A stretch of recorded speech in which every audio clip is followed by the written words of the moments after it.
प्रिय मित्रों, स्वागत है आपके अपने चैनल मोक्ष टेल्स में, जहां हम आपको लेकर चलते हैं आध्यात्मिक और पौराणिक कहानियों की अद्भुत दुनिया में। आज की हमारी कथा प्रेम, भक्ति और समर्पण की अनोखी मिसाल है। यह कथा एक पत्नी की है जिसने अपने पति की लंबी उम्र के लिए कठिन तप किया। इस व्रत की महिमा से भरी यह कहानी हमें सिखाएगी कि सच्चा समर्पण और आस्था हर संकट का सामना कर सकते हैं। तो चलिए इस प्रेरणादायक यात्रा पर निकलते हैं। एक समय की बात है जब नारद मुनि धरती लोक का भ्रमण कर रहे थे। धरती पर कुछ विचित्र घटनाएं घट रही थीं, जिनसे नारद मुनि अचंभित थे। उनकी जिज्ञासा बढ़ गई और उन्होंने कैलाश पर्वत की ओर प्रस्थान किया। वहां भगवान शिव और माता पार्वती अपने दिव्य धाम में विराजमान थे। नारद मुनि ने कैलाश पर्वत पहुंचकर भगवान शिव और माता पार्वती को प्रणाम किया। भगवान शिव, जो अपनी ध्यान मुद्रा में थे, धीरे धीरे अपनी दृष्टि नारद मुनि पर डालते हुए मुस्कुराए और बोले, नारद, क्या धरती लोक पर कोई विशेष घटना घटित हुई है जो तुम यहाँ आए हो? नारद मुनि ने विनम्र स्वर में कहा, हे प्रभु, आज धरती लोक पर कुछ विचित्र घटनाएं घटित हुई हैं, जिनसे मैं अत्यंत विचलित हूँ और मुझे यह जानने की इच्छा है कि करवा चौथ का महात्म्य क्या है और इस व्रत को करने की क्या विधि है। यह व्रत पहले किसने किया था, इसको भी कहिए। भगवान शिव ने नारद मुनि की बात ध्यानपूर्वक सुनी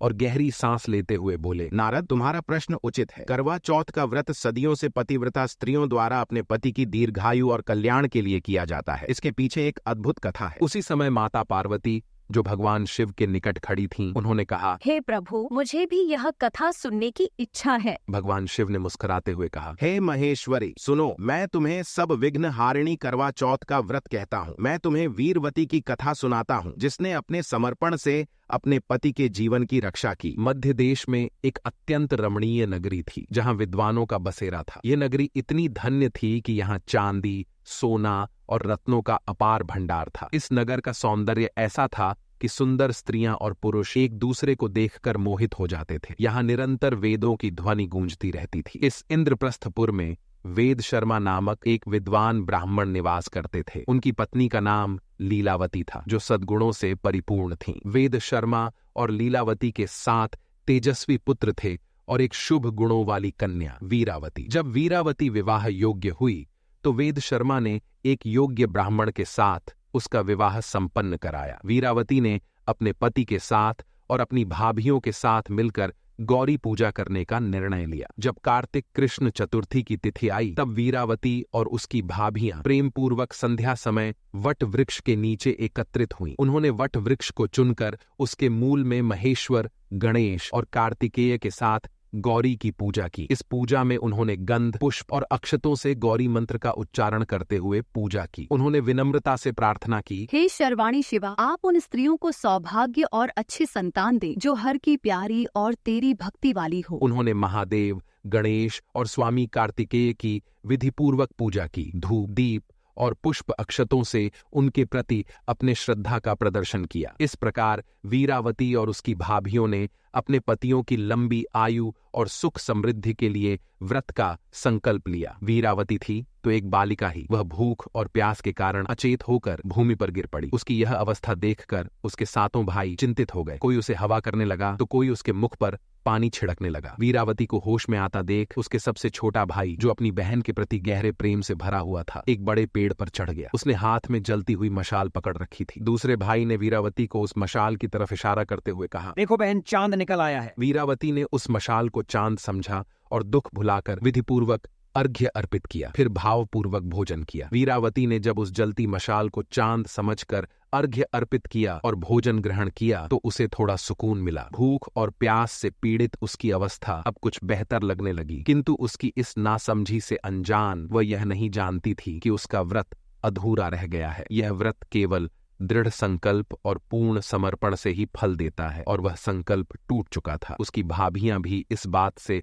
अनभिज्ञ थीं और वीरावती के द्वारा किया गया अर्घ्य देखकर वे प्रसन्न हो गईं कि अब व्रत पूर्ण हो गया है। बाद में जब रात हुई, वीरावती ने शांति से विश्राम किया। अगले दिन वह अपने पति के बारे में सोचते हुए उत्सुक थी कि जल्दी से अपने ससुराल लौट जाए। जैसे ही उसने अपने मायके में अपने पति का समाचार सुना, उसका हृदय दुख से भर गया। एक गहरे दुख की छाया उसकी आत्मा पर छा गई। यह समाचार उसके लिए किसी वज्रपात से कम नहीं। जब वीरावती अपने ससुराल पहुंची तो उसे देखकर उसकी सास और ससुर का चेहरा दुख और उदासी से भरा हुआ था। पति की मृत्यु ने पूरे घर को शोक में डुबो दिया था। हर ओर शांति और गहरा दुख था। वीरावती का हृदय टूट गया। उसने अपने पति के मृत शरीर को देखा और वह फूट फूट कर रोने लगी। उसकी आंखों में आंसू थे और उसका पूरा शरीर शोक से कांप रहा था। उसे यह विश्वास नहीं हो रहा था कि उसके जीवन का सबसे बड़ा आधार उससे छिन चुका है। पति की मृत्यु के बाद वीरावती ने अपने भीतर गहरे दर्द और शोक के बावजूद भगवान शिव का पूजन करने का संकल्प लिया। उसने स्वयं को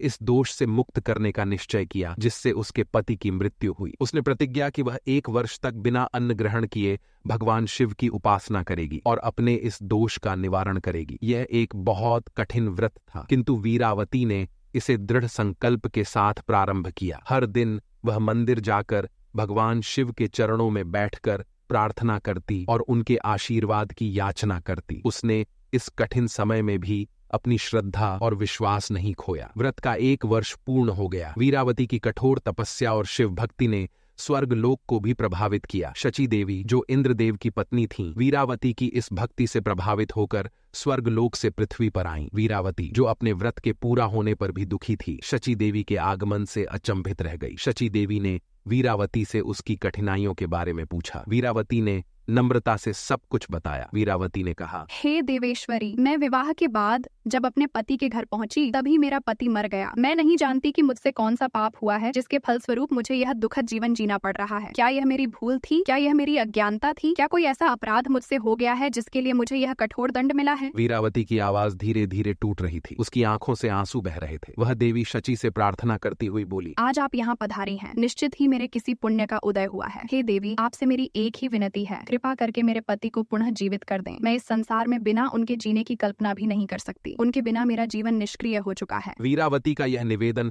उसके हृदय की गहरी पीड़ा को प्रकट कर रहा था। उसकी आंखों में एक ऐसा विश्वास था कि शची देवी के आशीर्वाद से उसका पति फिर से जीवित हो जाएगा। जब वीरावती ने इंद्राणी के चरणों में बैठकर अपनी सारी व्यथा सुनाई तो उसकी आंखों में दुख और करुणा के आंसू थे। वह असहाय महसूस कर रही थी। उसके मन में बार बार यही प्रश्न उठ रहा था कि आखिर उससे ऐसा कौन सा पाप हो गया है जिसका फल उसे इतना कठोर मिल रहा है। उसकी प्रार्थना सुनकर इंद्राणी ने शांतिपूर्वक मुस्कुराते हुए कहा, हे वीरावती, तुमने अज्ञानवश करवा चौथ का व्रत तोड़ा था। उस दिन बिना वास्तविक चंद्रमा के उदय हुए ही तुमने अज्ञानवश अर्घ्य देकर भोजन ग्रहण कर लिया था, जिससे व्रत भंग हो गया। इसी कारण तुम्हारे पति मृत्यु शैया पर पड़े हैं। ये सुनकर वीरावती के मन में और भी सवाल उठने लगे। वह जानना चाहती थी कि उसने व्रत कैसे तोड़ा और कैसे इस व्रत का पुनः सही विधि से पालन करके अपने पति का जीवन वापस पा सकती है। उसने अत्यंत विनम्रता के साथ इंद्राणी से पूछा, हे देवी, मैं इस व्रत के सही नियमों और विधियों को नहीं जानती। कृपया मुझे बताइए कि इस व्रत को कैसे किया जाता है और क्या क्या सावधानियां बरतनी चाहिए ताकि मैं अपने पति को पुनः जीवित कर सकूं। इंद्राणी वीरावती के प्रश्न पर गंभीर होकर बोली, इस व्रत को सही ढंग से करने के लिए कुछ विशेष नियमों का पालन करना अनिवार्य होता है। यह व्रत सूर्योदय से पहले प्रारंभ होता है। सूर्योदय के बाद कुछ भी खाना पीना वर्जित होता है। पूरे दिन जल तक ग्रहण नहीं किया जाता जब तक कि रात्रि में चंद्रमा के दर्शन नहीं हो जाते। केवल किसी विशेष स्वास्थ्य समस्या होने पर ही जल ग्रहण किया जा सकता है। इंद्राणी ने आगे बताया, शास्त्रों के अनुसार इस व्रत को केवल सुहागिन स्त्रियां या जिनका विवाह होने वाला हो वे ही रखती हैं। यदि कोई स्त्री अस्वस्थ हो तो उसका पति यह व्रत कर सकता है। शाम के समय जब चंद्रमा के उदय का समय निकट हो तब शिव परिवार की पूजा की जाती है, जिसमें शिव जी, माता पार्वती, गणेश जी और कार्तिकेय जी के साथ नंदी जी का भी पूजन किया जाता है। इसके साथ ही चंद्रदेव की पूजा भी जरूरी होती है। वीरावती ध्यानपूर्वक इंद्राणी की बातों को सुन रही थी और धीरे धीरे उसे इस व्रत की महत्ता और इसकी नियमावली समझ में आ रही थी। इंद्राणी ने फिर बताया, पूजा के समय देव प्रतिमा का मुख पश्चिम की ओर होना चाहिए और स्त्रियों को पूर्व की ओर मुख करके बैठना चाहिए। इस व्रत के दौरान लाल या पीले वस्त्र धारण करना श्रेष्ठ माना गया है और स्त्रियों को पूरा श्रृंगार करना चाहिए। व्रत के दिन कथा सुनना अनिवार्य होता है, क्योंकि करवा चौथ की कथा सुनने से स्त्रियों के सुहाग की रक्षा होती है और उनके जीवन में सुख समृद्धि बनी रहती है। इंद्राणी ने आगे समझाया, जब चंद्रमा उदित हो जाए तो सबसे पहले छलनी से चंद्रमा को देखना चाहिए और फिर अपने पति को। इसके बाद पति अपनी पत्नी को जल पिलाकर उसका व्रत तुड़वाते हैं। यदि अविवाहित स्त्रियां यह व्रत करती हैं तो वे चंद्रमा के बजाय तारों को देखती हैं। यह सारी विधियां सुनकर वीरावती का मन पूरी तरह से शांत हो गया। अब वह जान चुकी थी कि उसे अपने पति के जीवन को वापस पाने के लिए क्या करना होगा। उसकी आंखों में एक नई आशा की किरण दिखाई दे रही थी और उसने इंद्राणी के चरणों में झुककर व्रत का सही ढंग से पालन करने का संकल्प लिया। वीरावती ने दृढ़ निश्चय के साथ कहा, हे देवी, आपने मुझे मार्ग दिखाया है। अब मैं विधि पूर्वक इस व्रत का पालन करूंगी और अपने पति के जीवन को पुनः प्राप्त करूंगी। विधि जानने के बाद वीरावती ने करवा चौथ का व्रत अत्यंत श्रद्धा और निष्ठा से किया। इस बार उसने न केवल विधि का पालन किया, बल्कि मन में यह दृढ़ विश्वास था कि उसका पति इस व्रत के पुण्य से पुनः जीवित हो जाएगा। उसने दिन भर भूख प्यास से कष्ट सहते हुए चंद्रमा के उदय की प्रतीक्षा की, और जब रात में चंद्रमा निकला तो उसने भावपूर्ण अर्घ्य अर्पित किया और विधिपूर्वक पूजा की। जब वीरावती ने इंद्राणी की बताई विधियों का पूर्णतः पालन किया और श्रद्धा से करवा चौथ का व्रत संपन्न किया, तब इंद्राणी प्रसन्न हुई। उन्होंने वीरावती के दृढ़ निश्चय और निष्ठा को देखकर उसकी तपस्या का फल देने का निर्णय लिया। इंद्राणी ने एक चुल्लू जल अपने हाथ में लिया और वीरावती के पति की मरण भूमि पर उसे छिड़क दिया। जैसे ही वह जल वीरावती के पति पर पड़ा, उनके शरीर में जीवन लौट आया। वीरावती के पति ने धीरे धीरे अपनी आंखें खोलीं और पूर्णतः स्वस्थ हो गए। यह देखकर वीरावती का हृदय कृतज्ञता और प्रसन्नता से भर गया। उसने इंद्राणी को प्रणाम किया और उनके प्रति आभार व्यक्त किया। भगवान शिव ने कथा का समापन करते हुए कहा, हे महेश्वरी, इस प्रकार वीरावती ने अपने अटूट समर्पण और आस्था के बल पर अपने पति के जीवन की रक्षा की। करवा चौथ का यह व्रत स्त्रियों को न केवल उनके सुहाग की दीर्घायु का वरदान देता है, बल्कि उनके परिवार में सुख, शांति और समृद्धि भी लाता है। जो स्त्रियां इस व्रत को सच्चे मन और श्रद्धा से करती हैं, वे सदैव अपने परिवार की रक्षा और कल्याण करती हैं। यह सुनकर नारद मुनि ने कहा, हे प्रभु, आपने हमें एक अमूल्य कथा सुनाई जिससे हमें सच्चे समर्पण की महत्ता का ज्ञान हुआ। मैं इसका विस्तार पूरे ब्रह्मांड में करूंगा ताकि सभी लोगों में लोग इस व्रत के महत्व को समझ सकें। नारद मुनि ने भगवान शिव और माता पार्वती को प्रणाम किया और वहां से प्रस्थान किया। इस प्रकार मित्रों, यह कथा हमें सिखाती है कि सच्चा समर्पण और विश्वास किसी भी संकट को दूर कर सकते हैं। वीरावती द्वारा अपने पति के लिए किया गया करवा चौथ का व्रत न केवल उसके पति के जीवन को पुनर्जीवित करता है, बल्कि ये स्त्रियों की शक्ति और उनकी भक्ति की महत्ता को भी दर्शाता है। इस कथा के माध्यम से हमें यह समझ में आता है कि यदि हम अपने कार्य को श्रद्धा और निष्ठा से करें तो हम अपने परिवार की रक्षा और कल्याण सुनिश्चित कर सकते हैं। मित्रों, आइए अब जानते हैं करवा चौथ के पवित्र दिन पर उन कार्यों के बारे में जिन्हें करने से व्रत का पूरा फल नहीं मिलता। इन गलतियों से बचकर आप अपने व्रत का सही लाभ प्राप्त कर सकते हैं और अपने परिवार की सुख शांति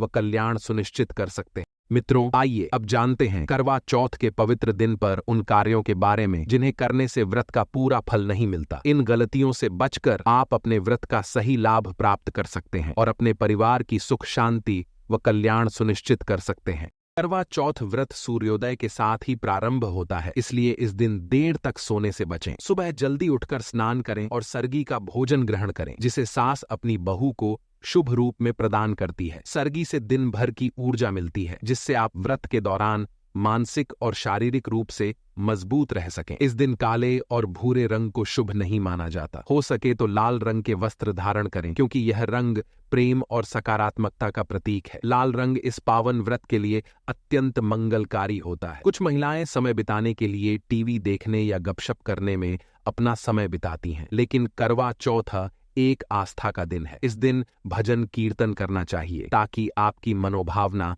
अधिक पवित्र और सकारात्मक हो सके। भक्ति के गीत सुनना आपकी आंतरिक ऊर्जा को प्रोत्साहित करता है और आपके व्रत को सफल बनाता है। करवा चौथ के दिन किसी सोते हुए व्यक्ति को नींद से जगाना अशुभ माना जाता है। हिंदू शास्त्रों के अनुसार सोए हुए को उठाने से आपकी पूजा का प्रभाव कम हो सकता है, इसलिए इस दिन किसी भी सदस्य को स्वयं उठने दें। व्रत करने वाली महिलाओं को अपनी वाणी पर नियंत्रण रखना चाहिए। किसी भी प्रकार के विवाद से बचें और घर के बड़े बुजुर्गों का अपमान न करें। करवा चौथ जैसे दिन पर सादगी और सम्मान से पेश आना चाहिए, जिससे व्रत का संपूर्ण फल मिल सके। करवा चौथ का व्रत पति की लंबी आयु और खुशहाली के लिए रखा जाता है। इस दिन अपने पति के साथ किसी भी प्रकार का झगड़ा करने से बचें, क्योंकि यह व्रत के सकारात्मक प्रभाव को कम कर सकता है। शांति और प्रेम से इस दिन का पालन करें। इस दिन महिलाएं अपने श्रृंगार का सामान किसी दूसरी महिला को न दें और न ही किसी अन्य महिला से लें। यह माना जाता है कि करवा चौथ के दिन किया गया श्रृंगार स्वयं के सौभाग्य का प्रतीक होता है, जिसे किसी और के साथ साझा नहीं किया जाना चाहिए। करवा चौथ के दिन सफेद रंग की वस्तुओं का दान नहीं करना चाहिए। सफेद कपड़े, दूध, चावल, दही और सफेद मिठाइयों का दान करना अशुभ माना जाता है। इसके स्थान पर आप लाल या अन्य शुभ रंग की वस्तुओं का दान कर सकते हैं। इस दिन नुकीली चीजों का इस्तेमाल करने से बचें, जैसे कि सुई धागे का काम, कढ़ाई या सिलाई करना। ये सभी कार्य इस पवित्र दिन पर टालने चाहिए क्योंकि इन्हें अशुभ माना जाता है। मित्रों, आशा करते हैं कि आपको हमारी सुनाई गई कथा पसंद आई होगी। अगर आपको यह कथा पसंद आई हो तो कृपया इस वीडियो को लाइक और शेयर करें। कमेंट में सच्ची श्रद्धा से जय शिव शंभू लिखकर हमें अपने प्यार से अवश्य सराहें और हमारे चैनल को सब्सक्राइब करना न भूलें। आप सभी का वीडियो को यहाँ तक देखने के लिए दिल से धन्यवाद।